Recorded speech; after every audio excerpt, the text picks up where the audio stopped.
and get started.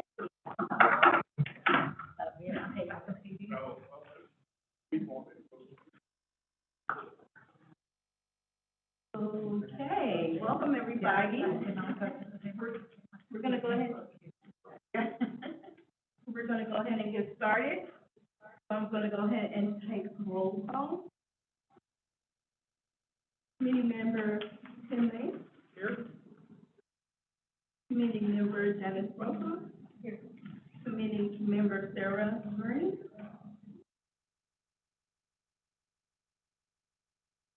Committee member Charlene Good.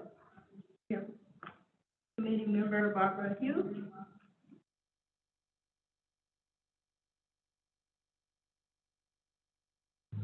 Committee member Yvette Minor. Here. Committee member Mike Neely. Committee member Jim Meeker. Here.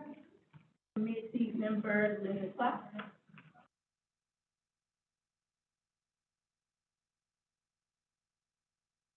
All right. Did I miss anyone? We still have quorum, so we can continue. Okay, moving on to item number 2, public appearances.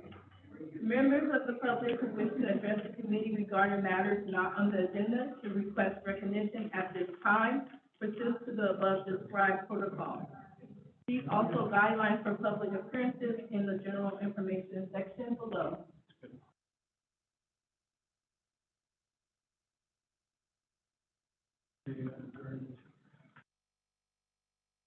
Committee member Bernie is here.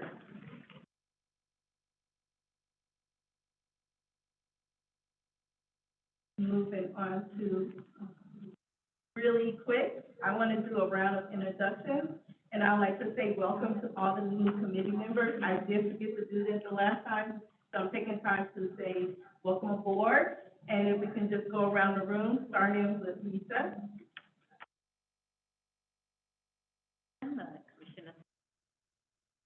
My name is Mira Lopez. I'm the Chief Financial Officer.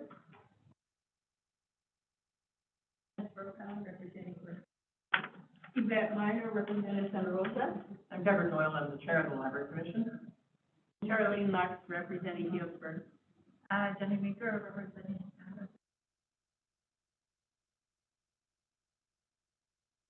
Library Director. Jim May, representing Petaluma. Sarah Ernie, my apologies, Madam Chair, for being a moment late there. Thank you. Okay, if there's nothing else, we'll be moving on.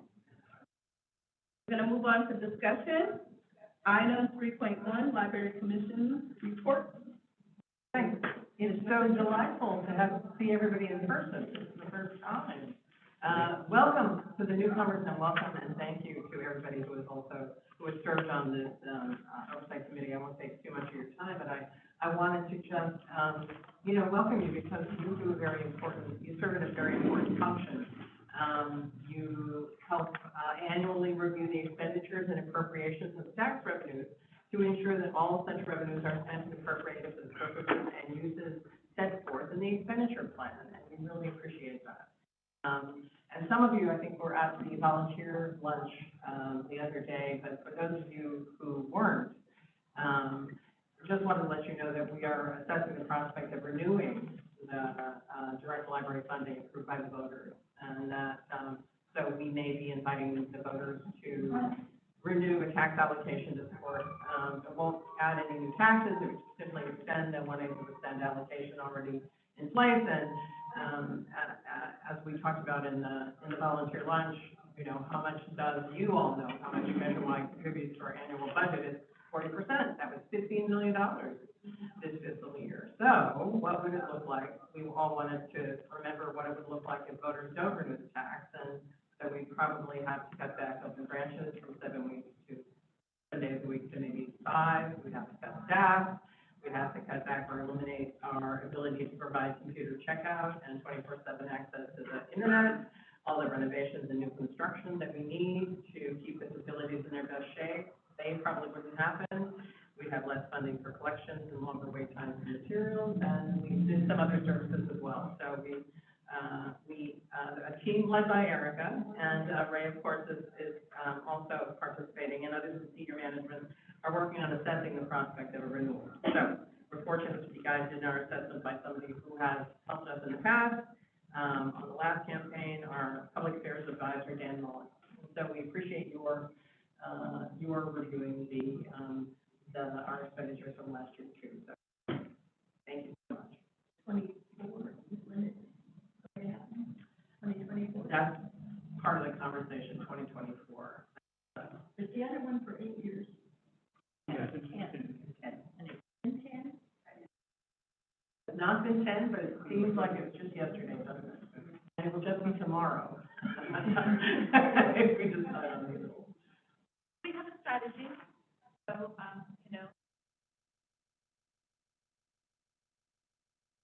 voter turnout happens. After 2024, we can take it back. Oh, gotcha.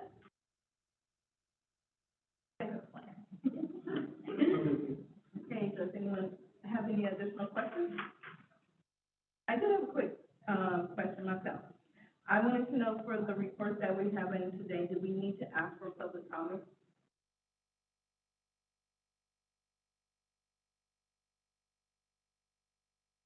Seeing as there are no members.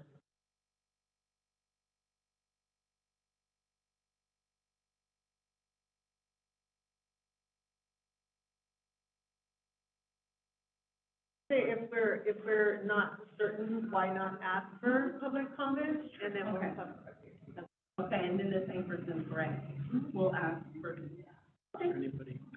okay, with that clarification, we're gonna go ahead and move to 3.2, review statement of activity.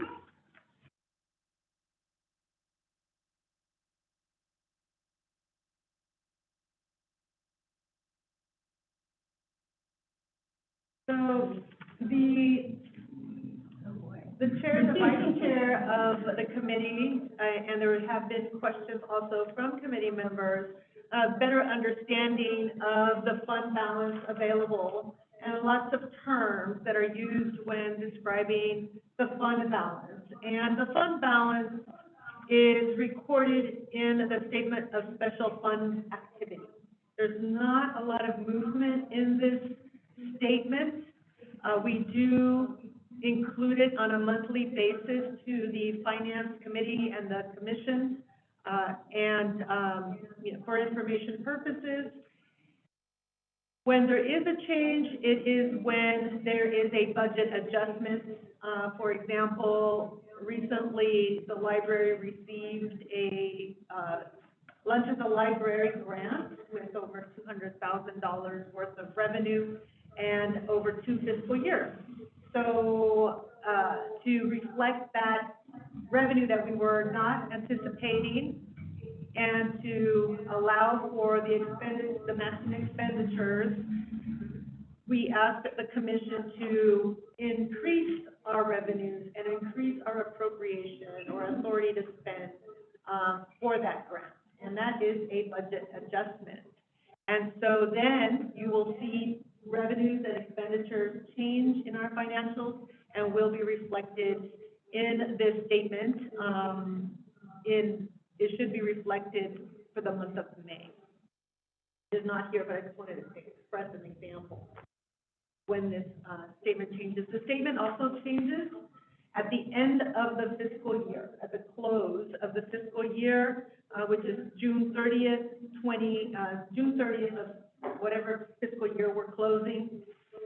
And it also reflects any audits subsequent to June 30th, any audit adjustments. So with that, I'd like to start to explain that we also have a fund balance policy that outlines the usage allowed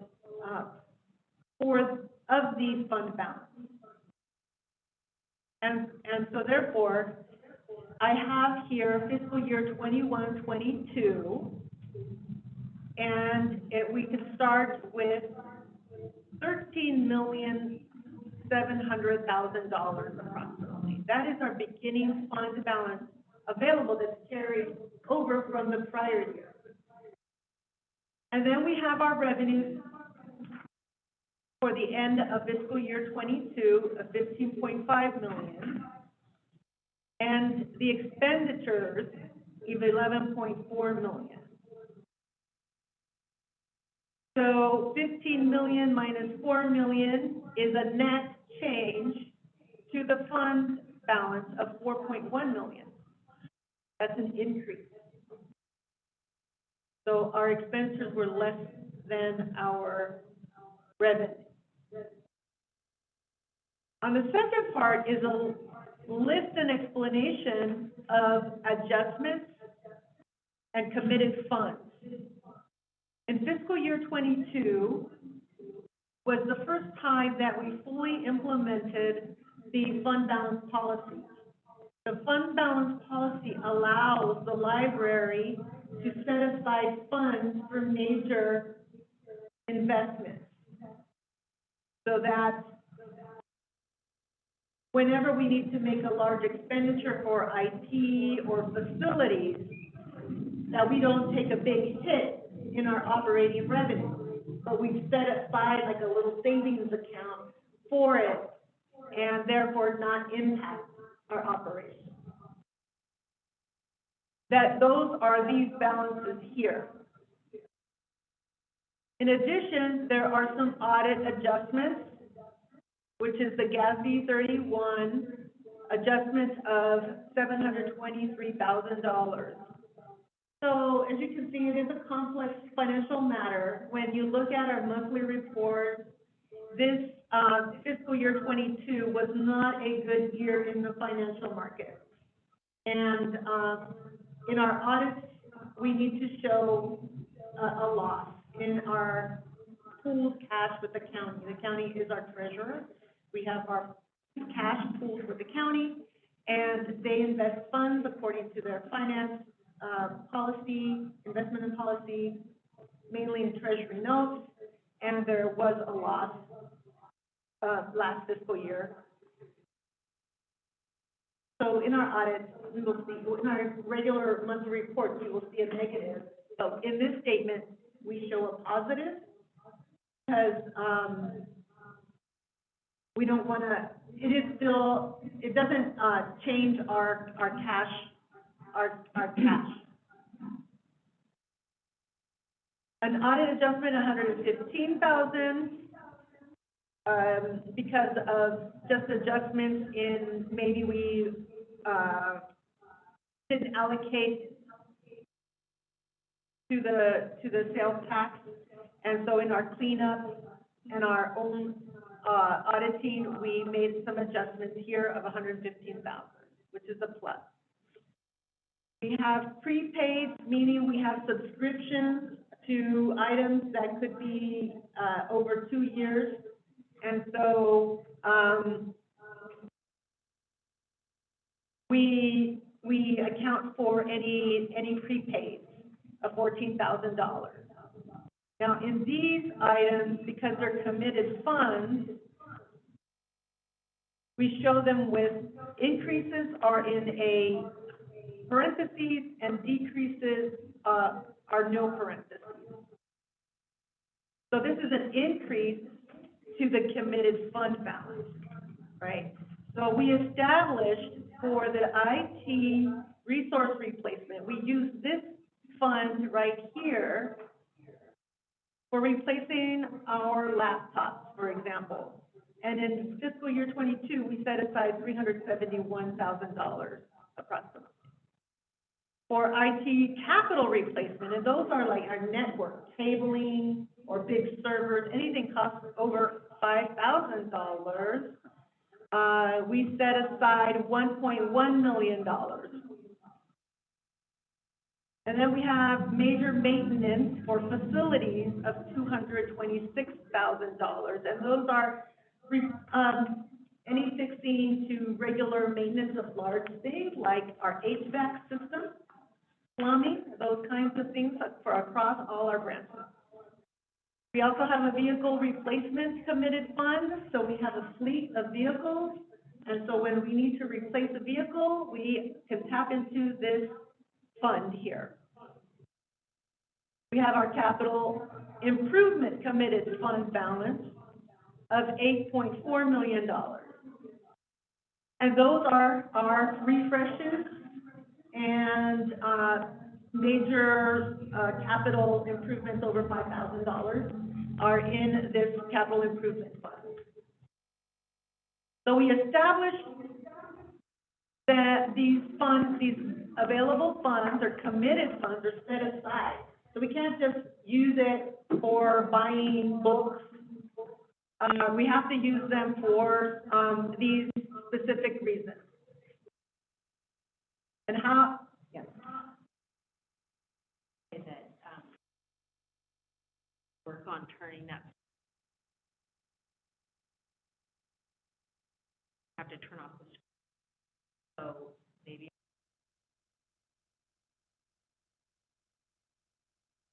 Okay. So these adjustments total, in this section here, total $9.7 million. We then take, Well, before you move on, let's see if anybody have questions, because this is a lot of information, so I want to just, can we take that pause right now and then see if anyone has questions? Oh, wow, we got questions. Okay, go ahead. Thank you, Madam Chair, thank you. So I just want to make sure I'm following you because I'm not familiar with the use of parentheses to show an increase. Usually that's a debit or decrease for us, or in the whole. So, are those numbers all in parentheses that are representing an increased balance in that dedicated or set aside fund, indicating a contribution or the total balance in that line item? it's for that line item, it's an increase to that line item. So, for example, the first one is IT resource replacement committed fund balance. Mm-hmm. We increased it by $371,600. Right, so it doesn't indicate the total balance in that fund, it indicates a deposit into that fund. I'm assuming there were previous ones, but perhaps not under this policy, new policy.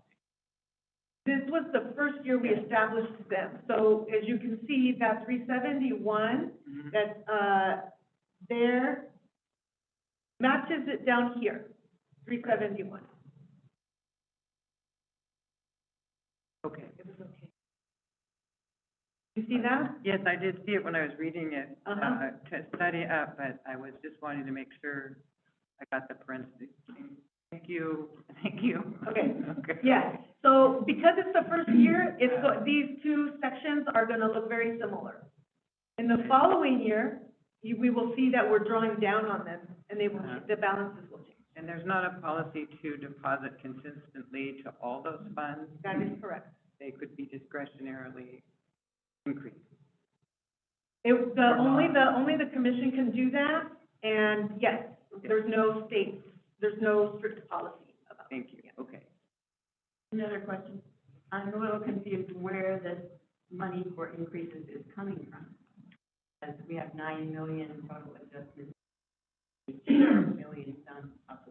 That could go, segue into my next, Okay. my presentation. So, we have then remember this 4 million that was a positive, right? From revenues minus expenditures, and now we have this 9.7 million. The net is 5.6 million. And then you can move toward the, now you can scroll, you want to see the top of this.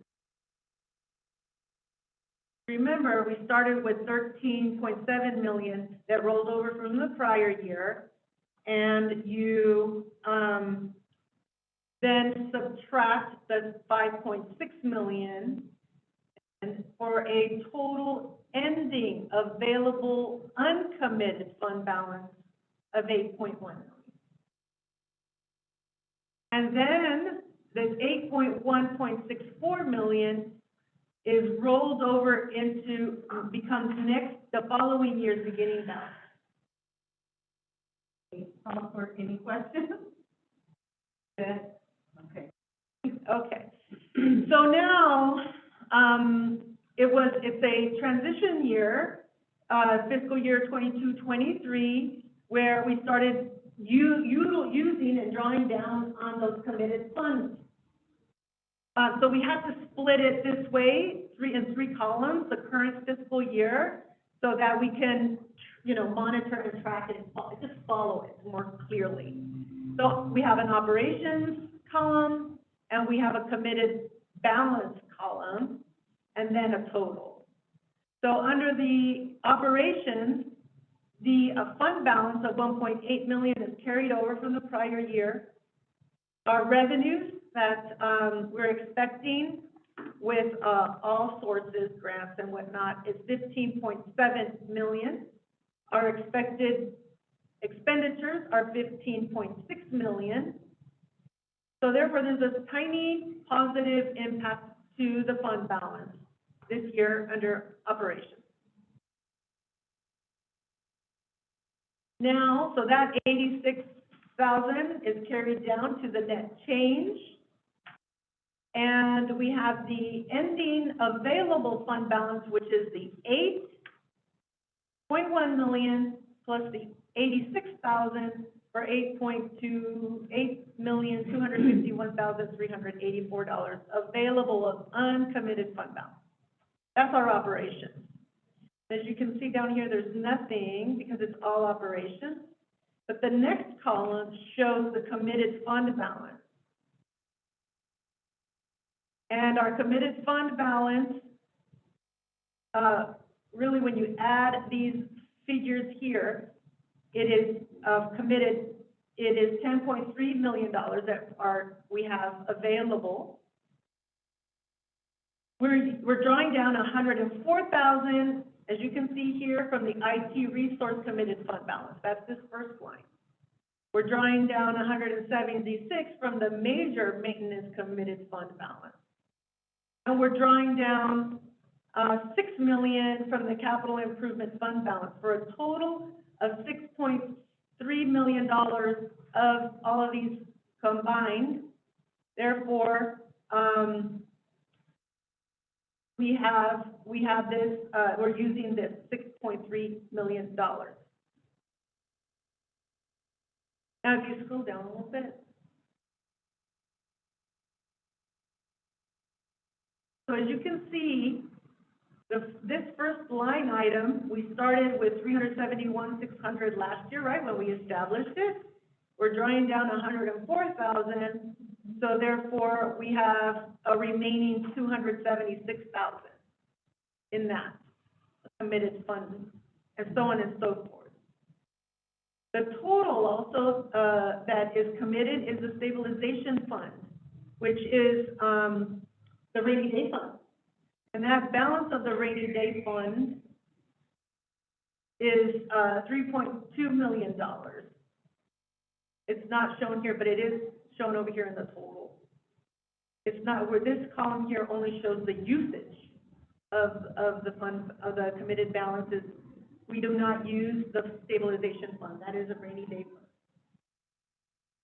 So, if you scroll up.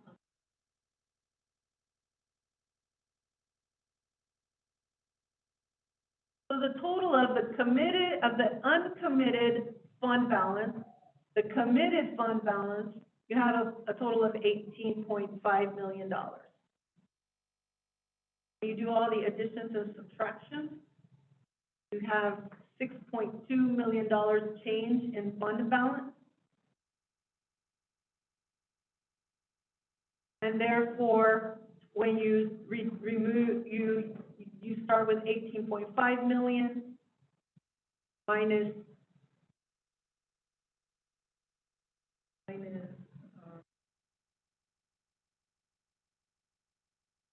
the 6 million. We have, oh no, this carries over all the way down. 12, this is the total, right? $12.3 million of combined committed and uncommitted fund balance. Anyone have any questions? This is all sales tax. Sales tax only. The property tax is in your packet, but I figured we should use this one. Good. I heard you loud and clear. Okay, so I don't know if anyone has any questions on this? So, yes. I just do have another one to follow on my earlier question. So, in the part with the parentheses that we're speaking about, there's a increase to the stabilization committed funds. That's the 166,000 balance, and then down below, it has the ending fund balance, which is over 3 million. Mm-hmm. That's the same fund. Same fund, so if we were to look at the year before this, It had previous. it would be less, $166,000. Got you, okay. So some of those funds were existing and have balances, all of them. Some are the same, some are different. Thank you.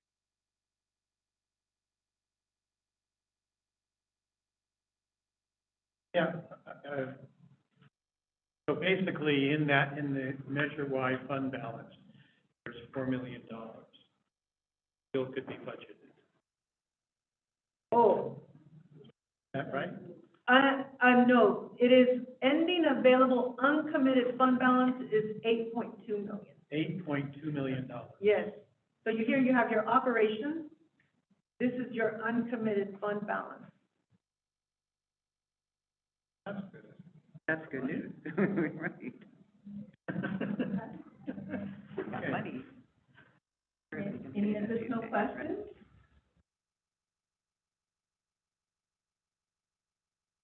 I just have a question. You know, this committee's not, we're just here to make sure that the money goes to these things. But does the commission have any input on it? Balance? Thoughts about how to proceed with it? What are their plans? Are there plans for that? There are, we haven't talked about them publicly, and so, it's at the time of year that a number of things are moving around. Okay. So we hope to talk about a plan, some possibilities in the next few months. So I could talk, segue into our quarterly statements, but essentially what is happening, one of the benefits of having a, healthy fund balance is that, you can use them for one-time, the best practice is to use them for one-time expenses. And in our budget, the biggest one-time expense are our capital projects.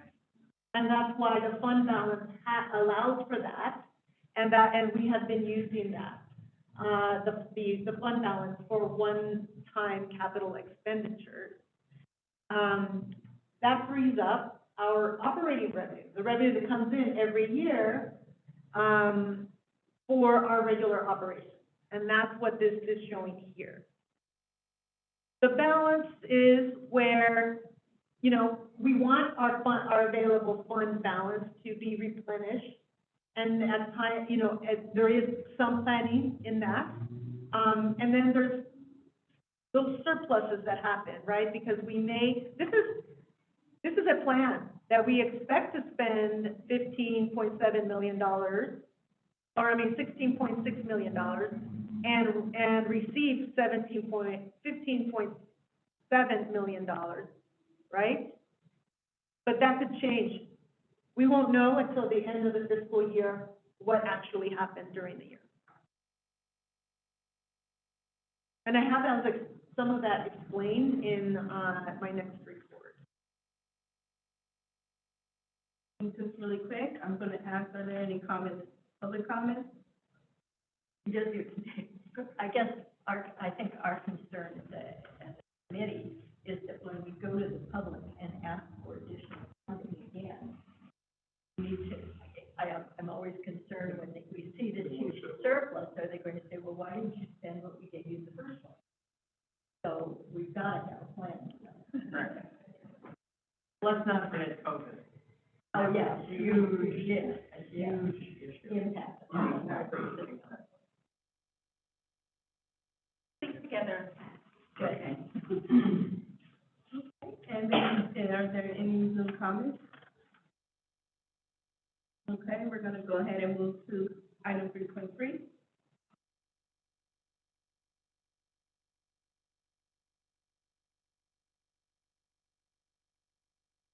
Okay, so,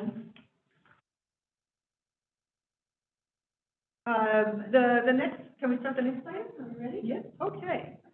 So, basically, this report, was presented with all the financials, supporting documents were presented to the Finance Committee in April, on the 17th. And, the one major difference, in this report is a table that the committee requested to show, how we are, applying the allocation of major revenue. So,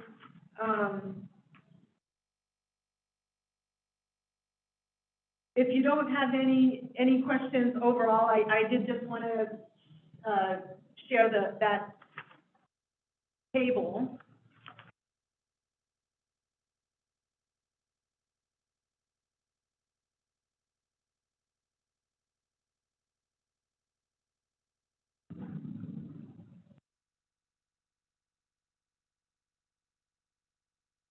So, there is a typo in the report, and it's under allocation. It says FY 23-24 is the first fiscal year. I correct that statement to say fiscal year 22-23 is the first fiscal year, the current fiscal year, that the library implemented the allocation of major revenue policies to expenditures.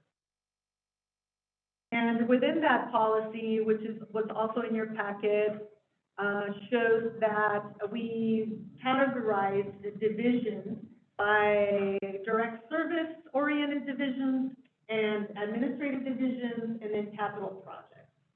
So in general, the service-oriented divisions, expenditures, salaries, benefits, services, and supplies are applied 60% to property tax, 40% to sales tax. Under the administration divisions, the policy states to apply 90% of the expenditures towards property tax and 10% towards sales tax. And when it comes to capital projects, 10% to property tax and 90% to sales tax. So I'll start with the capital projects. The grand total of the capital expenditures to date through March 31, 2023 is $671,932. And, the sales tax picks up 90% of that for over $600,000, and property tax picks up 10% of that.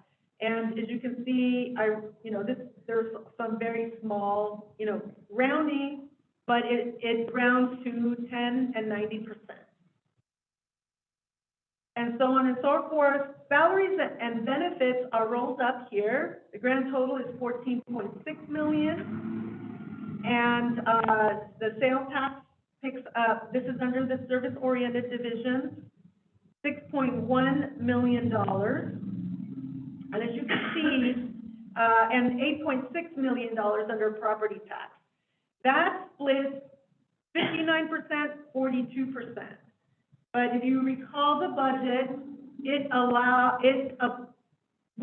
this is the first year also that we open on Sunday. And in order to, pay for those Sunday hours and to make those Sunday hours, available, it was, all of those Sunday hours positions are allocated to measure-wise, to the sales tax. There is one other, item that needs to still happen and will take place at the end of the fiscal year, is that as I came on board, I saw that certain, charges were not allocated across all divisions as would make sense, so that you can break down the budget this way. One of them is benefits. Our dental, vision, and life benefits have been historically applied only to property tax and all charged to one division of HR. So I will have to, I've been looking at allocating those, I just haven't gotten to it, but we will do it for the end of the year. We will be allocating them appropriately to, each division and, according to service-oriented divisions and also administrative. So those were my notes on the side, so that you can expect that to happen. Under the administrative divisions, we have salaries and benefits, of $3.5 million. And as you can see here, they do break down to, 90% property tax, 10% to sales tax. Under services and supplies, when you do the math, the percentages are 91% to property tax and 9% to sales tax. And the reason I was going through this is that the county charges us for the use of their financial system and the support that they provide us. So there's different tiers of approvals when it comes to paying an invoice, for example. So all of those charges have been historically also charged to property tax, and I'll have to allocate those 90-10%. So that is what, that is right now is not picking up at 90-10%. I will make those adjustments by the year end when I have all those. I'm scratching my head. Okay. Well, we'll take a pause. Are there any questions at this time? Okay, we can continue. Okay, so in general, right now, you want to scroll down. In terms of our revenues, we have, as of March 31, we've had a total of $23.8 million, which is 58% of our budgeted revenue. This marks 9 months or 75% of the fiscal year. And our actual revenues do represent our normal cycle. What does that mean? Well, under property tax, we see two major receipts when property taxes are due in December and property taxes are due in April. There still are some receipts that come in through June. So we haven't received, all of our funds until, June 30th. And the other is that sales tax receipts, we do receive a monthly receipt, but there's a 2-month lag. And there's a 2-month lag because businesses that collect property tax don't report them until a month later. And then the bureau that reviews them takes another month to review and then distribute those funds. So there's a 2-month lag there. So, but if we look at where we are today, I went back and said, well, where were we in March of last year? We're about 5% better than last year. And overall, we're about 4% of where we were to date through March 31st. So those are good news. So I wanted to point those out to you. Is that in terms of revenue or expenditures or both? Those are revenues. Yeah, those are revenues. On the capital side, on the expenditure side, we are underspending. And I am still expecting about at least $500,000 savings overall in that's property tax and sales tax in services and supplies. And in the capital, you may know that we hoped and we thought that we could start 2 major refreshes this year, and they are now postponed to next year. But we have really solid relationships with these 2 cities, Petaluma and Healdsburg, with state monies coming in, state grants, and County of Sonoma have been really fortunate with that. We've partnered with the cities and they applied for state funding for the state. That's exciting. But this year we will be underspending in capital as well. We're going to roll over those funds. I do have a question. You just mentioned that, two of the cities applied for funding, grants or whatnot, and we're underspending. And so, again, we have the money available, but yet they're still applying for funding. So there's gonna be more money left on the table. So how are we gonna, again, handle that when we're supposed to go back to our community and say, So, do you want to? Yeah, I'll answer this. So part of the reason was that when we were gonna do the Petaluma refresh, the library had set aside, there were other things that needed to be done in Petaluma. And the city decided to apply for the grant, pay for those additional. And so, you know, so essentially that whole project is gonna be higher, because they wanted to wait for an opportunity. So our initial budget, I think, in Petaluma was like $1.8 million. But because of these grants, the city, you know, is a matching fund. So our funds will be the matching fund. So that they got the grant money with this expectation that there would be a matching fund. So ours will be used for matching, and they will get the grant money. Same with Healdsburg, I think the original, looking at, we're adding some intermunicipal bathrooms, which will that's an ADA improvement. So that will increase the project budget, that project. okay. So for both of those, they will increase because of we are going to match the funds that they are, okay. Grant The- allow us to increase this stuff. And why is it that we're tied to the cities? It really is our joint powers authority agreement that, you know, we occupy the space, but the owners of the asset of the building is the city or the county, and they're responsible for structural.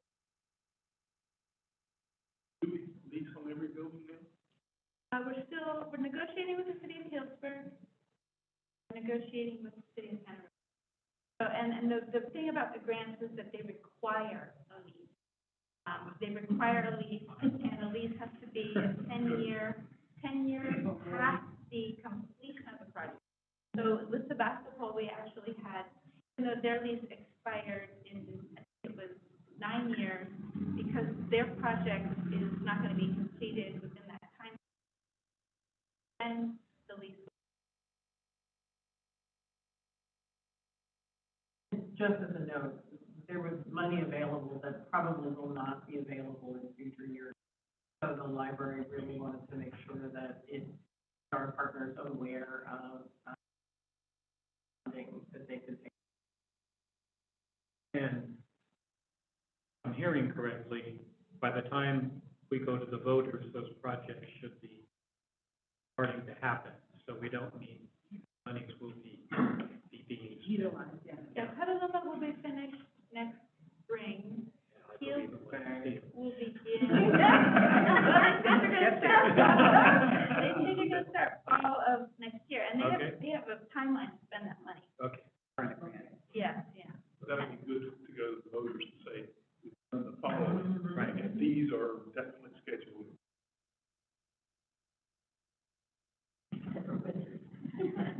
So this money isn't really money that we can spend.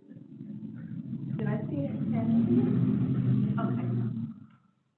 So, as you can see in this report is the summary, and our total, property tax revenue to date is that 13.9 million, sales tax, 9.3 million, and other, which is a grant, donations, you know, renting out community rooms, et cetera, for $23.8 million. Under, salaries and benefits, these were already discussed, well, the total, were shared in the table that I presented, that blue table. So those are the totals. I don't want to be too redundant. And the total expenditures are 27 million. At this time, 54% of our budget. So as you can see, we are, underspending. And we thought One question, you said that the sales tax, you book it, get it, book it in. Yes, so the accounting practice is to book, revenue receivable, meaning that we anticipate and expect revenues to come in that are tied to this fiscal year. So before June 30th, there is a journal entry and an accounting entry that is an accounts receivable. We're expecting these funds, and, so that when they do come in July and August, they are applied to, the correct fiscal.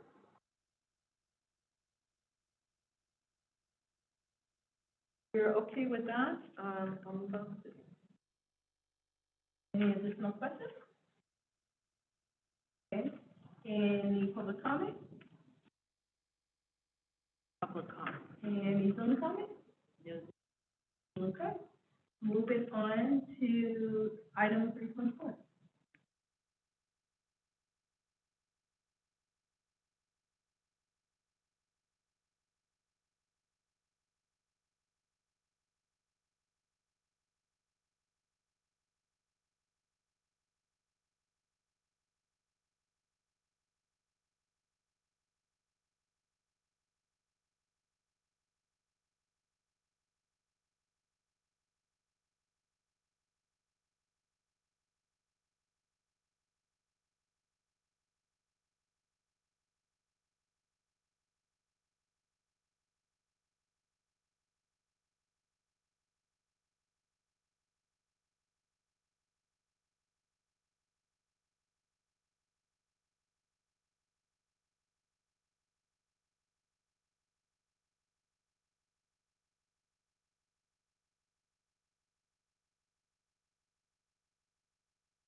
Myrna's connect. Okay. So enjoy this beautiful image. Sorry. Take a Zen moment. Enjoy the works of the graphics.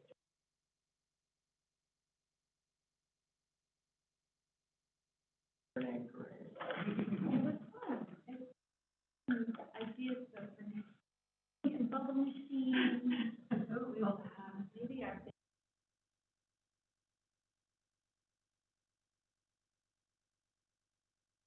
Thank you for your patience. It's Kurt Lyman as well as the skeptic. So next Saturday, we will be in the. That was awesome. Oh. Yeah. Come on out, it'll be nice weather.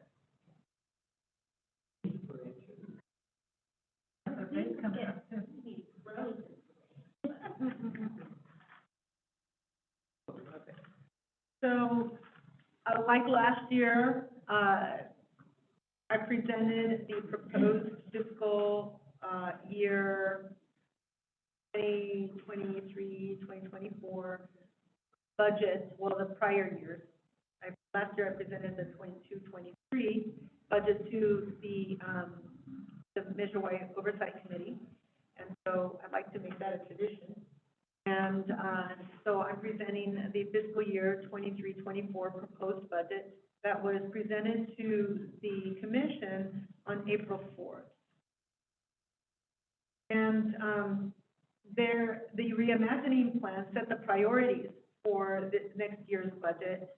And there are other important elements that were incorporated in formulating the budget. And they include setting major revenue sources, the measure-wide sales tax ordinance, some fiscal efficiencies that were incorporated, a new Community Engagement Division, improvements to capital improvement program, budgeting procedures, and a glance at a 5-year forecast that is in progress right now.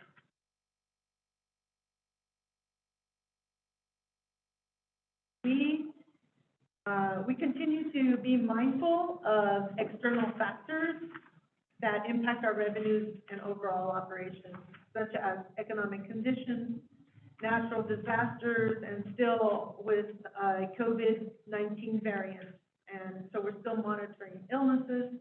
As you may know, state and federal employee leave, sick leaves have expired, and employers as well as the employees are left to the traditional. So we will continue to monitor our budget regularly for any necessary adjustments to respond. The total appropriations or expenditure is $51.3 million. This is 231.35 full-time equivalent positions, and that means there's over 300 people. This is $2.2 million in new revenue and 4 new FTE for the Community Engagement Division and funding a human resources. After review of expenditure and trends, we also found savings to close the operating deficit. And the next slide are the components of the revenues and expenses. So here, yes, questions? Maybe this isn't the time to ask it, but what is the Community Engagement Division? So I can answer that. So it's a new division. So right now we have public services, which encompasses all of the branch services, plus outreach, events, literacy, education initiatives. What we're going to do is take those, the market or events, outreach, education initiatives, literacy out of public services, new division that's going to focus on system-wide programming and outreach. Division managers and public services will just be dealing with branches. And this new division will kind of hire a community engagement division manager, a team services administrator. That person will create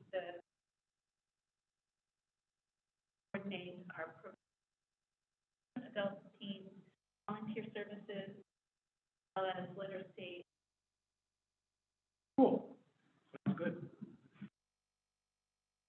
so this is a proposed budget summary, and it's broken down in property tax, sales tax, and our gifts and donations funds for a total proposed budget compared to this year's adjusted approved budget and changes.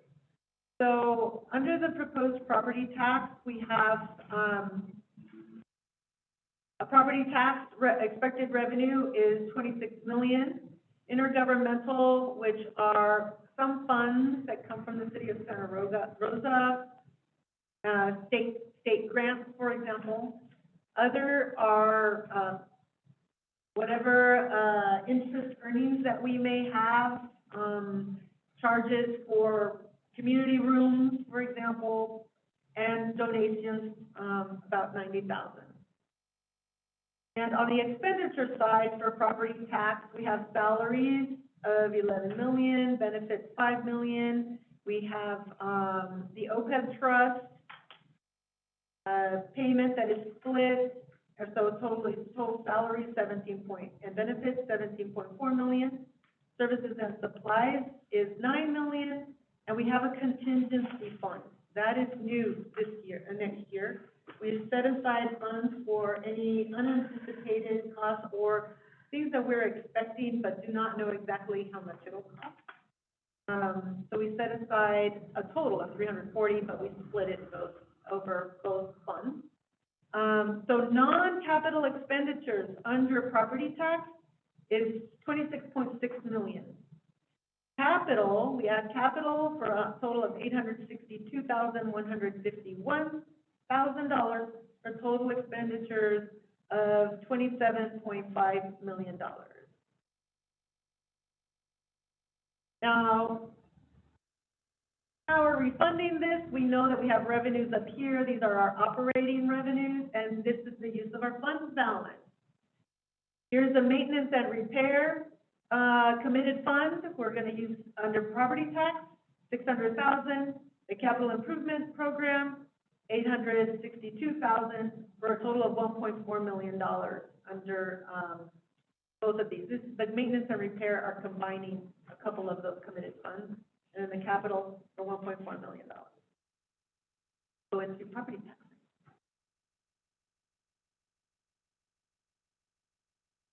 Under sales tax, a little bit under intergovernmental, other like interest revenue. But here's the nitty gritty, $16.4 million anticipated in sales tax. Under the expenditures, total salary and benefits, $10.9 million. Services and supplies, $4.7 million. And a share of the contingency of $136,000 for non-capital expenditure total of $15.8 million. You add in the capital of $7.7 million for a total of $23.6 million in expenditures. And below that, we see the use of fund balance. The maintenance and repair committed fund, we're drawing down $400,000. And the capital improvement program, we're drawing down $7.7 million for a total of $8.1 million of fund balance that we will be using next year. One-time cost. We're expecting about $150,000 in donations under gifts and donations. Those are a lot of donations from our friends, for example, and other donations that we receive throughout the year. And these are our totals. We expect $43.5 million in revenue. Non-capital expenditures, $42.6 million, and total expenditures of $51.2 million. For a total use of our fund balance of $9.6 million.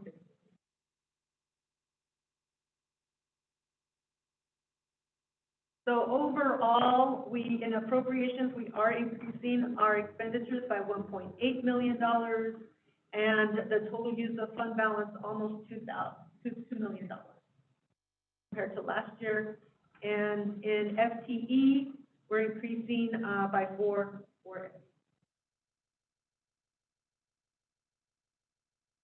Any questions?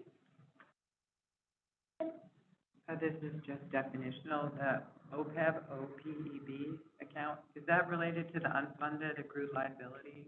I can't remember why, but I think. Employment benefits, free.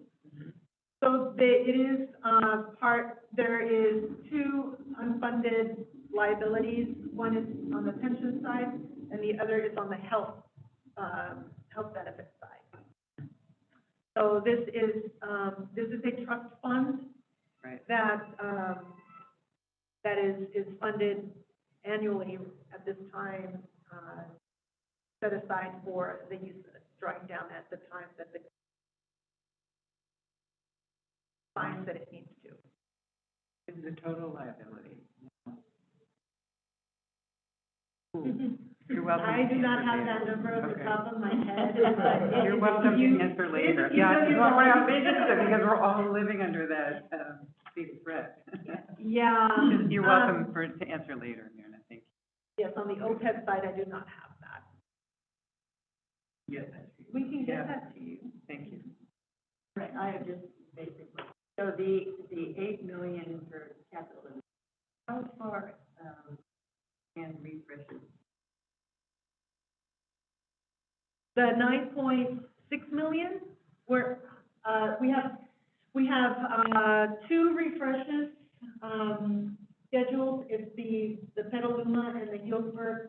We do have some work, Cloverdale, Central Library, and Lincoln Valley, I believe. So we will be setting aside funds. So most of our projects are multi-year projects, 3 years. So we have set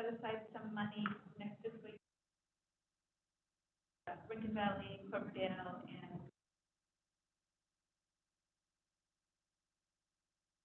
those projects will be.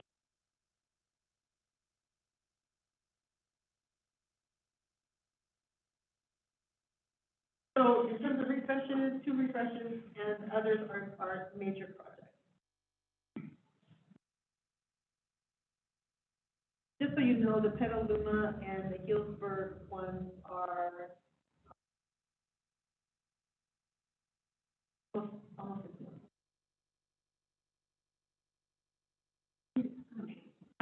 If something, sorry, but if something happens, for example, someone left us $20 million to fix the Windsor Library, we might look at the Windsor Library to. We might change our strategy. Yeah, looking for that person, Yeah. that's the whole service area.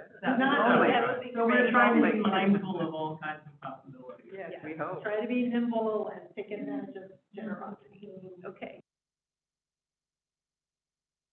So, does somebody else have a question?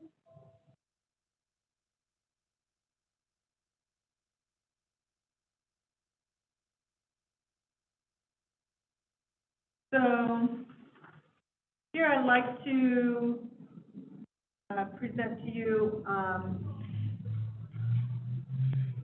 try to make it user-friendly. Our budget is, we like to talk about it in terms of people, places, and resources. But people are our employees, salaries and benefits, which is a total of $28 million, or 55% of our employees and their benefits. The next is resources, and that includes our contingency fund for services and supplies, and that includes books, for example, for $14.2 million, or 28% of the budget, and places, those are our capital projects, and we're tune of $8.6 million, or 17%. Is that taking into account that we may have it in place and This does not include roads.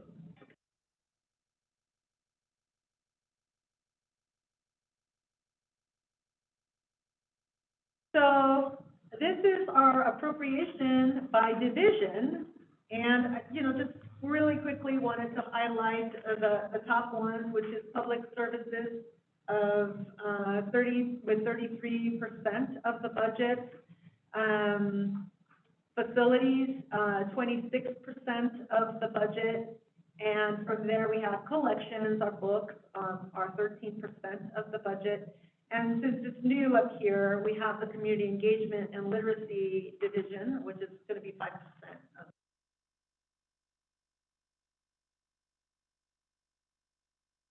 Yep. no, I think a pie chart like that for the Measure Y would be helpful. Especially showing the admin. Right, just, It's a good image. yeah, that's, yeah. For a campaign. For a camp, yeah.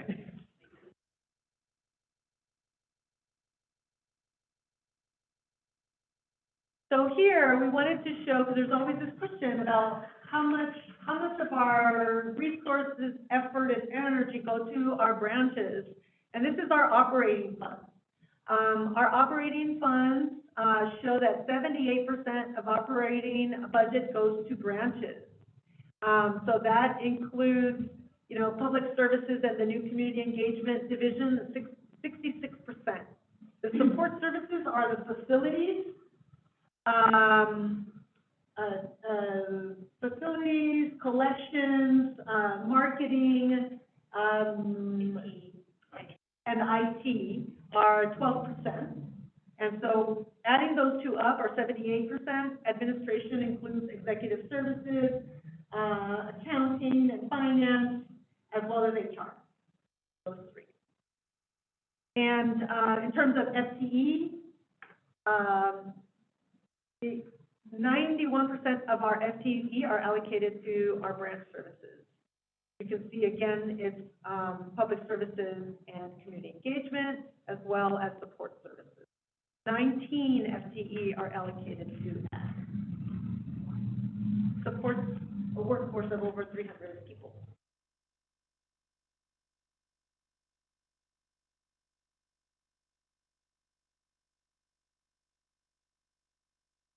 Here is our budgeting, financing by source. So this includes our fund balance.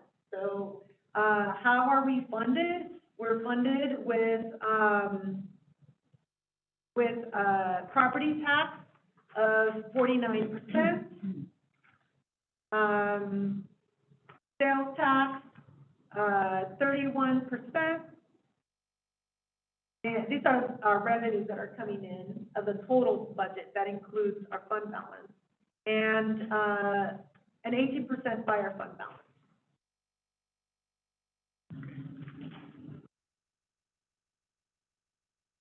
And here are the allocation of the major revenues.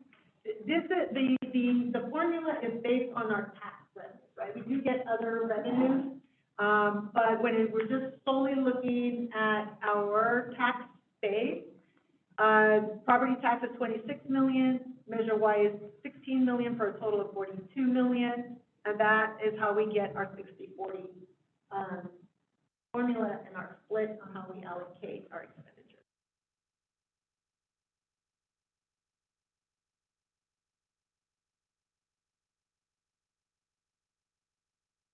So again, to illustrate our policy for allocating property tax and sales tax and applying these ratios to the budget, it shows that the service-oriented divisions are total 32.9 million, split 60-40. Administration divisions, a total of 5.4 million, split 90-10.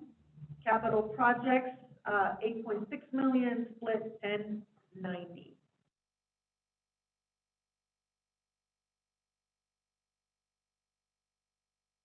There are some exceptions that are illustrated in the memo, the transmittal memo that was submitted to the commission, and these are under our service-oriented divisions. The sales tax is picking up the cost of the Sunday hours position for $792,460. Under the administrative, these are items that are budgeted under the administration divisions, but they really they're in support of our entire workforce. As you saw, the split of, 91% of our FTE go to support our branches, for example. We split these 60-40, and that's the workers' comp, our health reimbursements, the OPEB payment, the unfunded accrued liability was under pension, and our contingency fund. So this is $2 million for property tax, $1.3 million sales tax, for a total of $3.3 million. This is a graph to illustrate the numbers of how this is split. Again, property tax under service-oriented, 60%, sales tax picks up 40%, expenditures under administration division, property tax picks up 90%, and sales tax picks up 10%. Under capital projects, property tax picks up 10%, sales tax picks up 90%.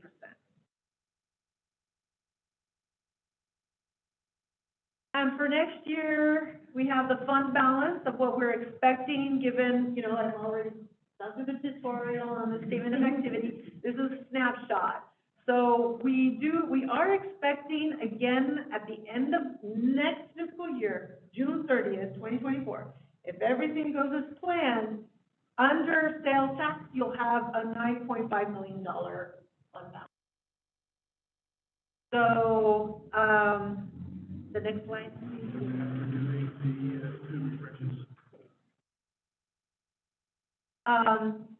So what are we doing to plan for the next 5 years is a 5-year forecast.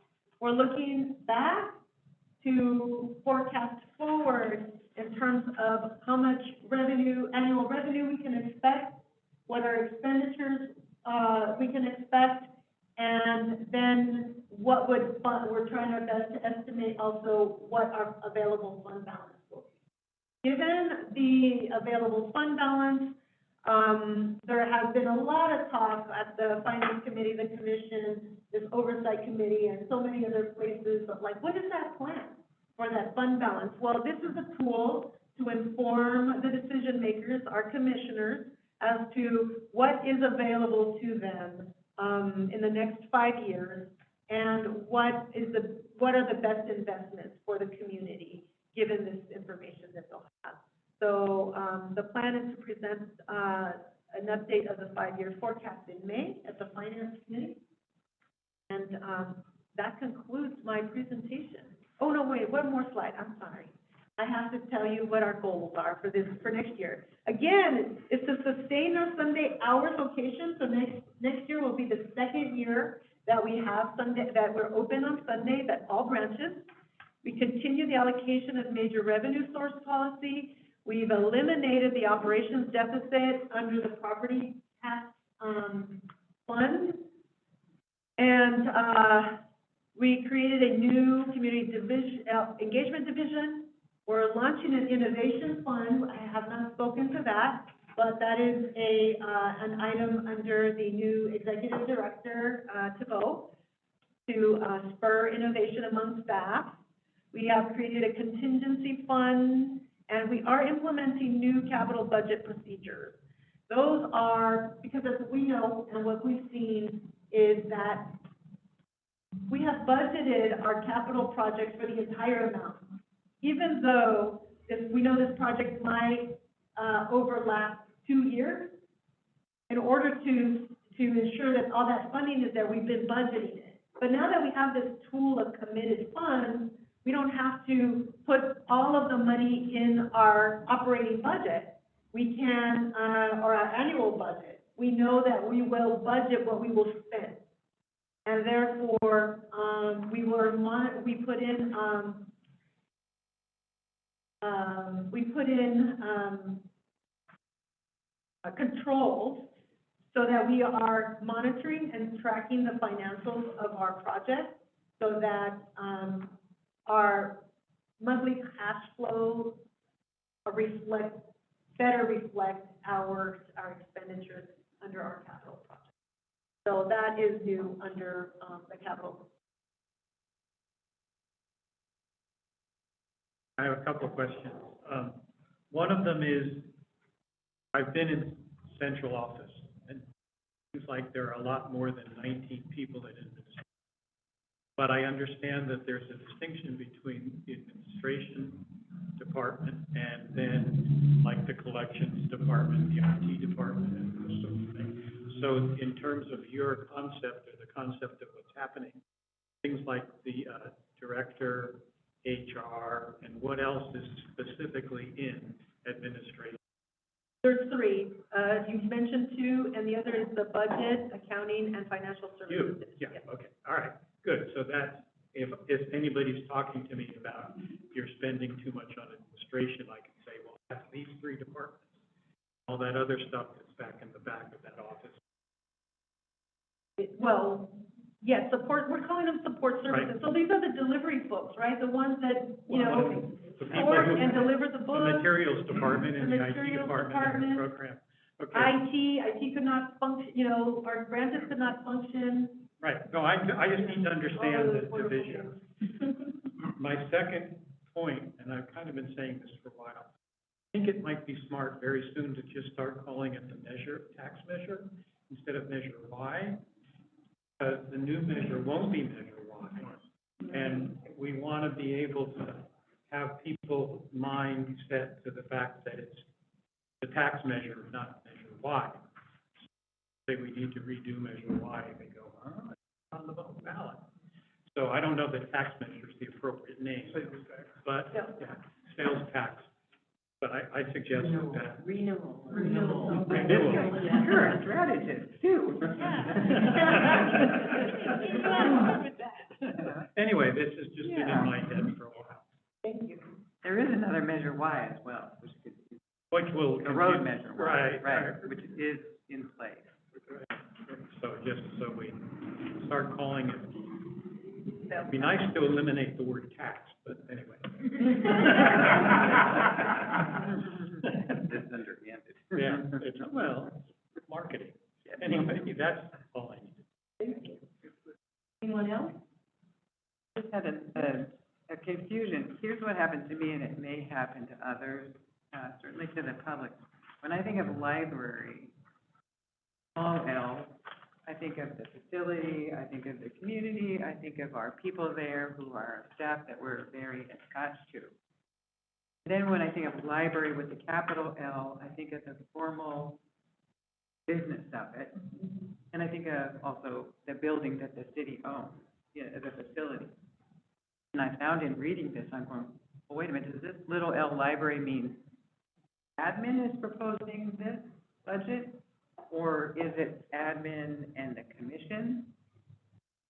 So for me, it would be really helpful to either explain that offline or say admin when we mean admin, or.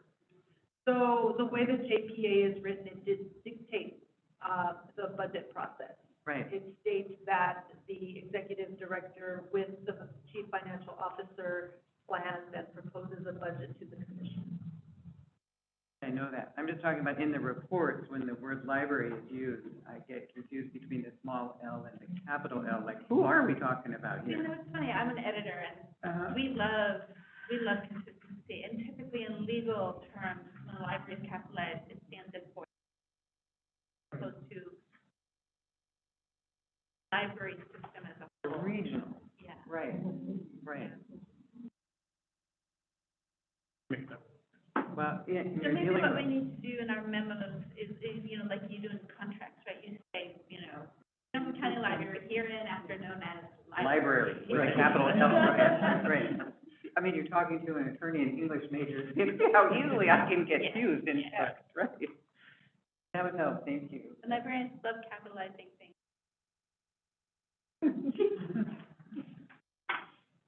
Any additional questions? Okay, are there any comments? The comments? Yes.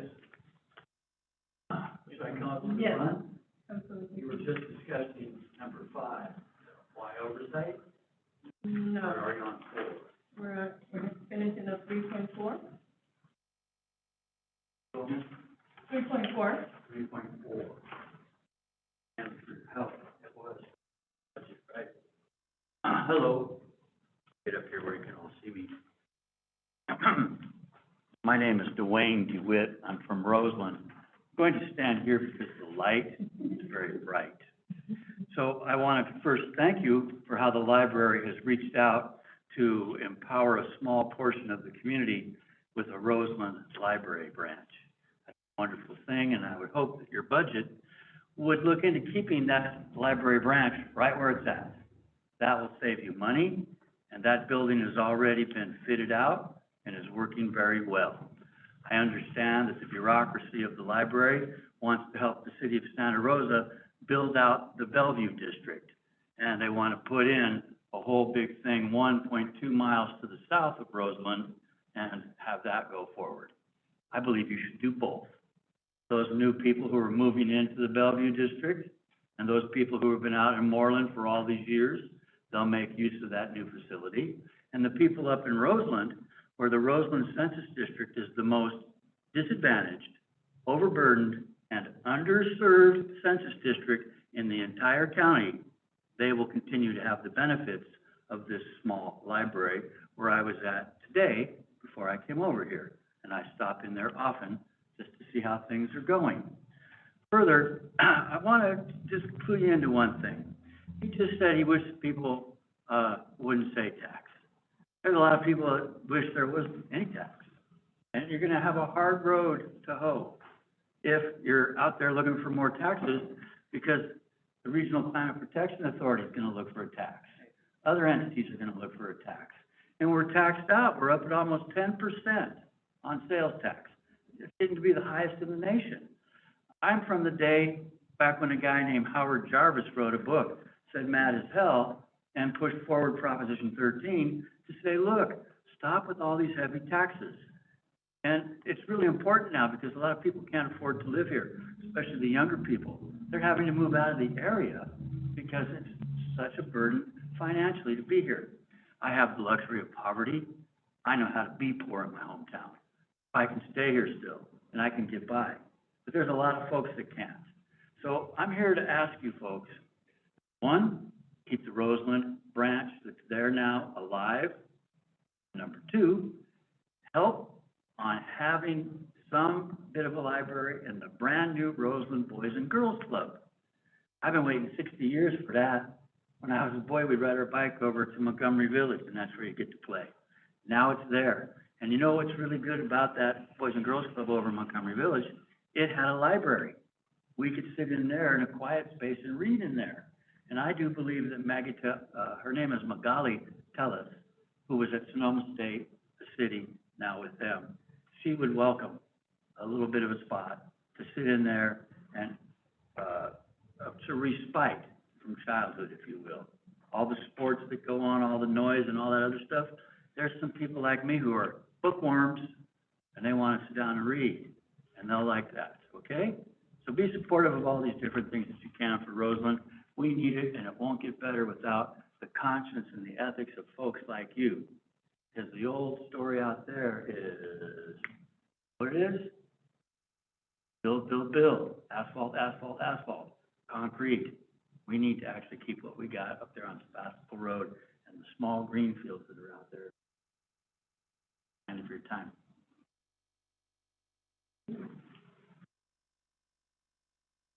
That being said, moving on to item 4.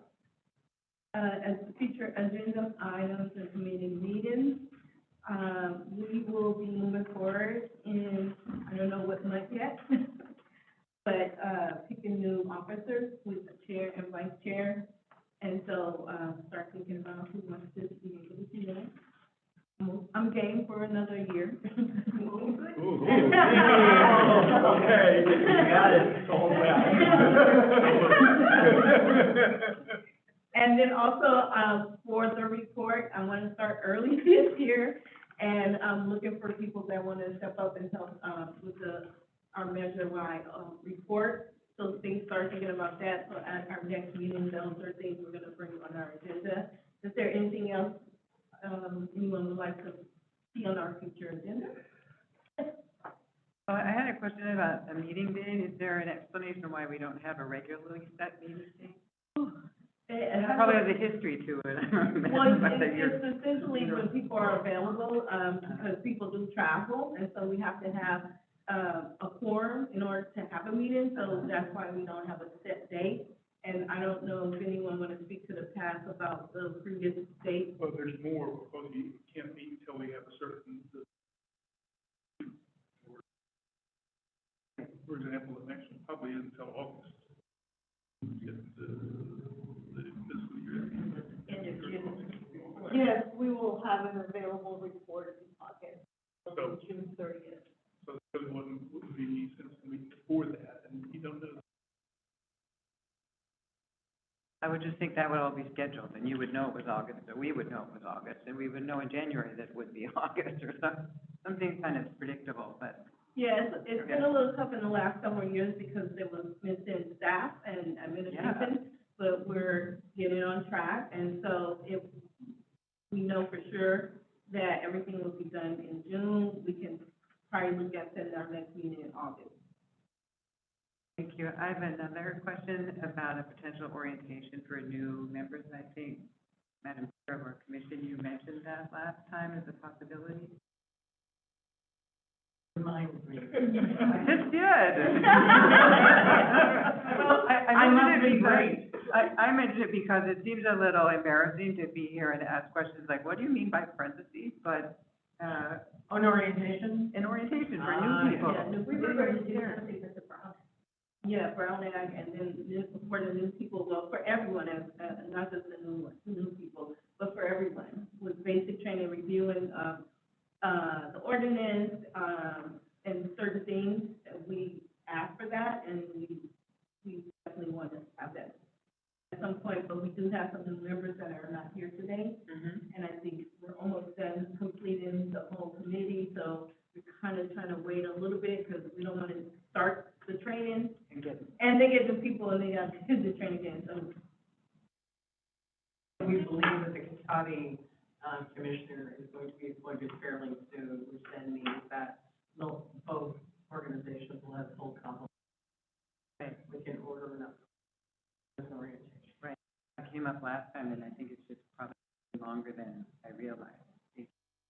The other thing we're working on, so the commission is having their training in the fall. So we're looking at putting together, and maybe that's something that we can look at those.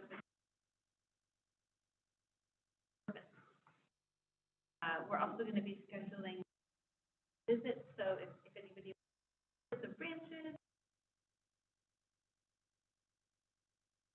support center, where, you know, where we work and where our materials handling unit is, that's facility as well.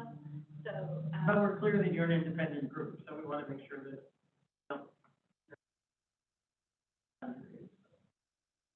Yeah, so we'll be working offline to get that set up, and so that we can all be trained on one accord, and we're all moving collectively, right?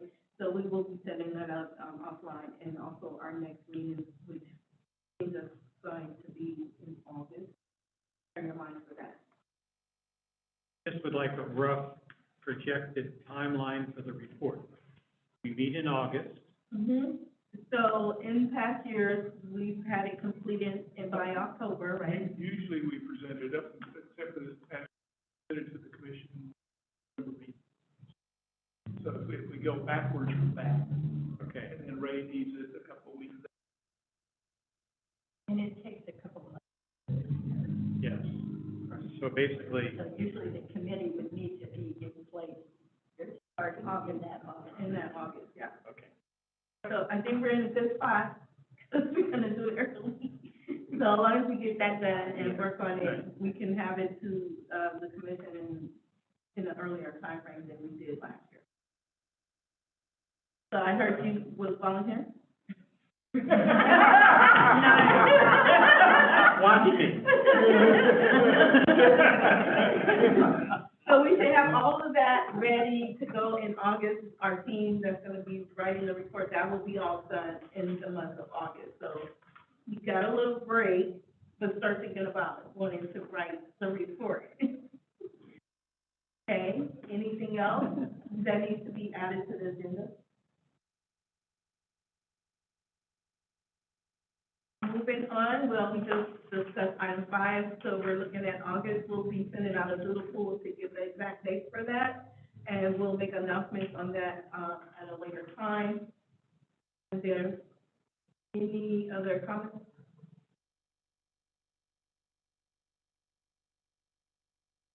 We are adjourned. Thank you. Nice.